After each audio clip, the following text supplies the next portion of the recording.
Have you ever tried praising God in the middle of a storm? Not when the breakthrough came, not when the healing happened, not when the situation turned around, but right in the middle of the chaos, when the bills piled up, when the diagnosis hit, when the doors slammed shut. It's not easy, is it? Most of us wait for the victory to raise our hands. But what if I told you that sometimes the victory begins with the praise? Psalm 34 was written not on a throne, but in a cave. David wasn't crowned king yet. He was running for his life, misunderstood, hunted, betrayed. He had lost his reputation, his safety, even his friends. Yet in the middle of that dark, fearful chapter, David lifts his voice and declares, "I will bless the Lord at all times. His praise shall continually be in my mouth." Not sometimes, not when life feels good, but at all times. And I want to ask you today, friend, when was the last time you praised God? Not after the trial, but in it. When was the last time your worship wasn't a reaction, but a weapon? Because praise has the power to shift the atmosphere, not just around us, but within us. Praise reminds your soul who's really in control. Praise lifts your eyes above the problem and locks them onto the provider. David teaches us something deeply countercultural, something spiritual, that worship isn't about our circumstances. It's about our choice. It's a decision to say, "God, you are still good, even when life isn't." And that kind of praise, it confuses the enemy. It strengthens your spirit. It opens doors that fear tried to keep shut. So today, whatever cave you're in, whatever battle you're facing, before the answer comes, before anything changes, would you dare to whisper praise? Let this be the moment where faith rises above fear. Let this be the moment where your mouth says, "Lord, I trust you," even if your heart is still trembling. Because maybe, just maybe, praise isn't what we do after we survive the storm. Maybe it's how we survive it. You see, David didn't just declare praise while he was in the storm. He also gave a testimony. He said, "I sought the Lord, and he answered me. He delivered me from all my fears." Not just from the physical danger, but from the fear that wrapped around his soul. That kind of fear, the kind that paralyzes, whispers lies, keeps you up at night, is what God shattered. This wasn't theory. It wasn't secondhand. David was living it. He was testifying, "I cried out, and the Lord heard me." He didn't ignore me. He didn't abandon me. He came close, and he delivered. And maybe you've cried too. Maybe you've whispered prayers in the middle of the night that nobody else heard. Maybe your smile has hidden battles no one ever saw. If that's you, hear this. You are not invisible to God. You are not alone in your pain. Psalm 34:18 says it with breathtaking tenderness. The Lord is close to the brokenhearted. He saves those who are crushed in spirit. That verse isn't just poetic, it's deeply personal, because brokenness isn't rare, it's universal. We all carry cracks, scars from loss, disappointment, betrayal, shame. And when your heart feels like it's barely holding together, when your strength is gone and the mask can't cover the ache anymore, that's exactly when God draws near. He doesn't wait for you to clean yourself up. He doesn't ask you to be strong before he shows up.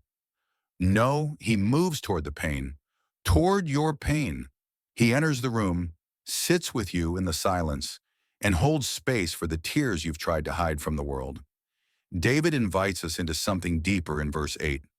Taste and see that the Lord is good. Don't just hear about him from a distance. Don't just nod along to someone else's faith. This is personal. He says, "Come closer. Try it yourself. Experience the goodness of God with your own heart." Because knowing about God is different than walking with him. It's like the difference between hearing about love and actually falling in love. David's not offering a theory. He's offering an encounter. And if you're wondering, could God still be good after what I've been through? The answer isn't found in logic alone. It's found in presence. It's found in that sacred space where you lift your eyes, even with tears still falling, and say, God, I need you. The goodness of God is not the absence of pain. It's his nearness in the pain. It's the whisper that says, I see you, I'm with you, and I will carry you through this.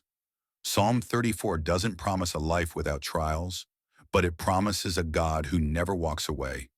It promises that when you call, he listens. When you're scared, he comes close.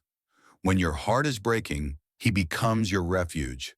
So if your soul is weary today, if you've been running on empty, if you're holding on by a thread, let this be your reminder. You don't have to face this alone. Cry out like David did. Even if your voice is shaky, even if all you can say is, help, because the one who rescued David is still rescuing today.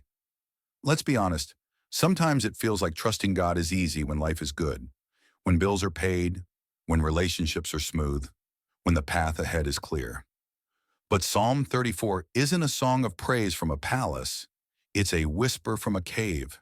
It's a declaration of trust written in the middle of danger, betrayal, and uncertainty. David writes, many are the afflictions of the righteous, but the Lord delivers him out of them all.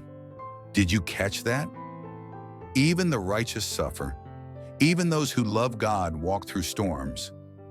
Faith doesn't mean we get a free pass from pain, but it does mean we never walk through it alone. And here's what changes everything. God is faithful in every season, not just when the sun shines, but when it rains. Not just when prayers are answered quickly, but when we're waiting in the silence.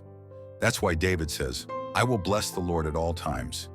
He made a decision, a bold, stubborn decision, to trust, not because life was easy, but because God was still good. And friend, that's the invitation for us today too. Not to wait for perfect conditions to praise, but to choose trust right here, right now. Because when you choose to trust, you choose peace, not the kind the world gives, the kind that fades with headlines or shifts with the economy, but the kind of peace that holds you together when everything else falls apart. Peace that says, my circumstances don't get the final word.